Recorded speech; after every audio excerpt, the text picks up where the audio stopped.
රජයේ සහයෝගය ඉතාමත්ම අවමයි. මොකද ගම් වතුර ගණනාවකට මම මුහුණ දුන්නේ කෙනෙක් කළුතර දිස්ත්‍රික්කේ තමයි වෙනදා විශාලම ගම් වතුර ගලන්නේ 2003 ගම් වතුරේ කියන්නේ මුළු දිස්ත්‍රික්කෙම වැහුණ තනිකරම වතුරෙන්.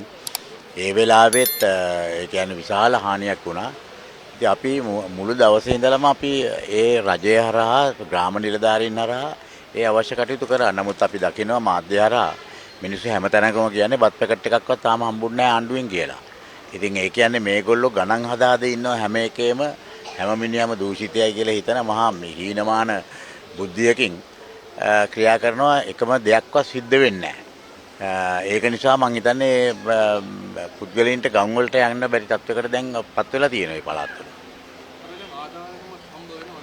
ආධාර හම්බ වෙනවා. ආධාර කොච්චර හම්බුණත් අපි කියමුකෝ තවම මිලියන 30ක් හම්බ වෙලා නැහැ ඔක්කොම. අපි කියමු ඩොලර් මිලියන 30ක් නෙවෙයි ඩොලර් මිලියන 600 වෙනකන් ගියා කියලා අපි කියමු ලෝක බැංකුවේ ඩොලර් මිලියන 200ක් දීලා ADB එකෙන් 100ක් දීලා ඔක්කොම කරලා වැඩිම අපි කියමු වැඩිම ගාණ දාලා ඩොලර් මිලියන 600ක් හම්බුනායි කියමුකෝ. එතකොට ජනාධිපතිතුමා අතේ තියෙන කීයද?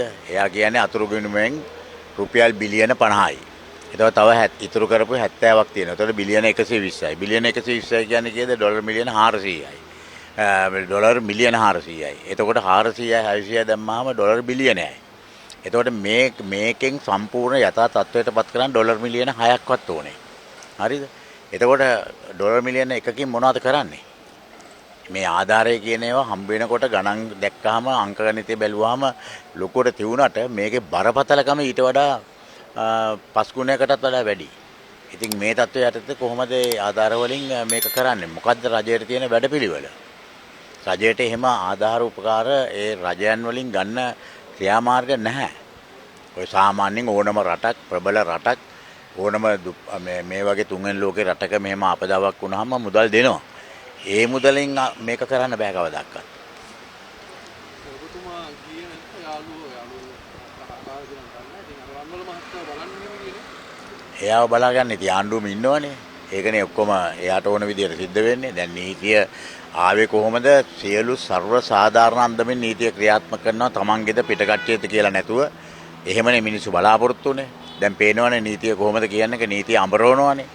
ඒගොල්ලන්ට එක නීතියයි අනේ රටේ විරුද්ධ පාක්ෂිකයන්ට තව නීතියයි එහෙමනේ ක්‍රියා කරන්නේ. නැත්තම් කොහොමද එයාට අපදෙන්නේ? අනිත් දෙන්නම රෝහල්ගත වෙලා ඉඳිද්දී අර දරුවෙක් ඊ타ත්ම නරක තත්වයකින් ඒ වාර්යාවත් මේ වෙලා රෝහල්ගත වෙලා ඉන්නකොට කොහොමද කෙනෙකුට අපදෙන්නේ? අපදෙන්න බෑනේ. නමුත් අපදෙනවනේ. අනිත් එක ඉස්සෙල්ලාම මේව කරන්න ඕනේ මේ රියදුරා මත්පැන් පානය කළාද නැද්ද කියන එක එහෙම එකක්වත් නැහැනේ. මේ අහිංසක මිනිස්සුන්ව තියාගෙන බැලුම් පුඹ පාරවල් දිගේ ගහන පොලිසිය එකපාරට ආණ්ඩුවේ දේශපාලකෙක් ආපු හැටිය බැලුම පුම්බන්න අමතකුණා යාගොල්ලන්ට. ඉතින් මොකද්ද මේ රටේ තියෙන නීතිය? දැන් මේවා හදන්නේ කියලා නේ ආවේ. මේවා මෙච්චර කල් තියුණා. ඒවා නැති කළා මේ රට ඉතාමත් සදාචාරාත්මක ਸਰව සාධාරණ රාජ්‍යයක් කරන්නට ආවේ. ඒකත් එක්ක මං හිතන්නේ මේකට ඡන්ද දුන්න මේ මාලිමාවේ කියලා ඇවිල්ලා මේ වගේ ප්‍රතිපත්තිම ගරුක රජයක් වෙනුවෙන් ක්‍රියා කරපු ඒ සියලුම කට්ටිය අද කලකිරීමෙන් ඉන්නේ රජය ගැන.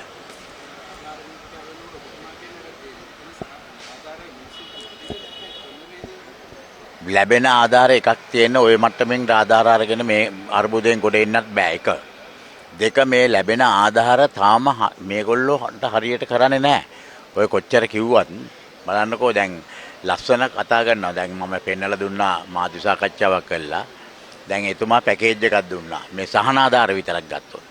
ඒකට යන වියදම මම එකෙන් එක ආපදාවෙන් ආපදාවට මම මේ අපදා එක සේවාවන් වලට කරන ගාණ එක්කව කරාම එනවා ඩොලර් රුපියල් බිලියන 300ක්.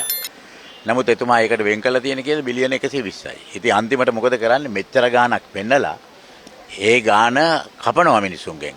කපලා අන්තිමට මොකක්ද? ඇත්තරම ගම් වතුර ප්‍රදේශවල ජනතා විරෝධය එන්නේ දැන් නෙවෙයි. දැන් එතුමා ඒගොල්ලන්ගේ අර්බුද වලට මුහුණ දීලා බොහොම අමාරුවෙන් ගෙවල් සකස් කරගෙන ඒගොල්ලන්ගේ මරුණ කට්ටිය මේව කරගෙන කරනවා.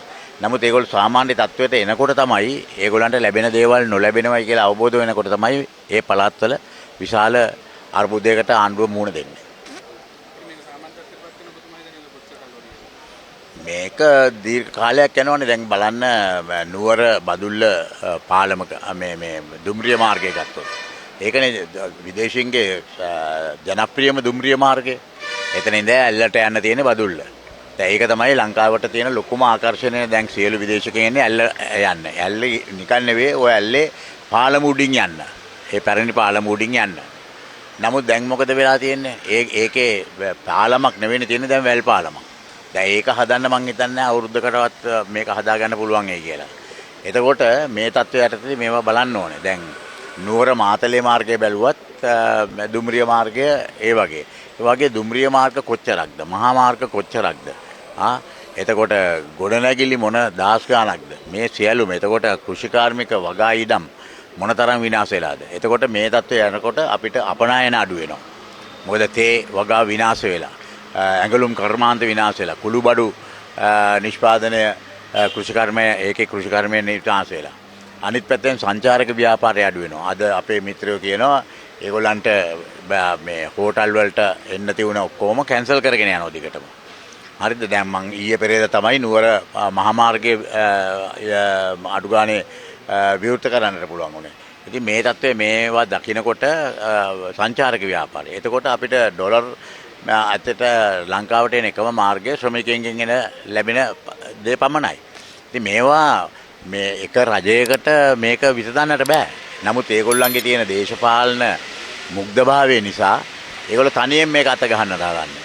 ඒකෙන්ම තමයි මේගොල්ලෝ මේක සම්පූර්ණ විනාශයක් කරා යන්නේ.